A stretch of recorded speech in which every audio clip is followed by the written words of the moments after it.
আজকে রান্না করব ভোলা মাছের পাতুরি। তার জন্য আমি মিক্সিতে শুকনো লঙ্কা জিরা বেটে নিচ্ছি। এই মাছগুলো আমি ধুয়ে নিয়েছি। এবার আমি মাছগুলোকে মাখিয়ে নেব। শুকনো লঙ্কা জিরা বাটা, হলুদ গুঁড়ো, টমেটো, ধনিয়া পাতা, সর্ষের তেল, স্বাদ মতো নুন দিয়ে আমি মাছটাকে সুন্দর করে মাখিয়ে নেব।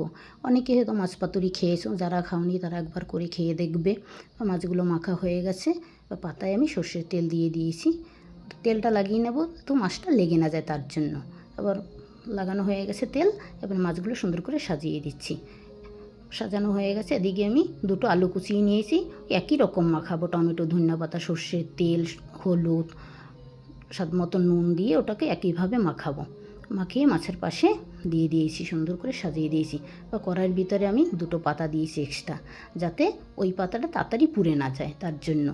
এবার আমি বসিয়ে দিয়েছি। আবার কিছুটা সর্ষের তেল দিয়ে ঢাকা দিয়ে দিয়েছি। কিছুক্ষণ রান্নার পরে দেখো এভাবে হবে, তখন আবার মাছটাকে ফিরিয়ে দিতে হবে। আমি ফিরিয়ে দিয়েছি। তোমাদের যদি ভালো লাগবে একবার ট্রাই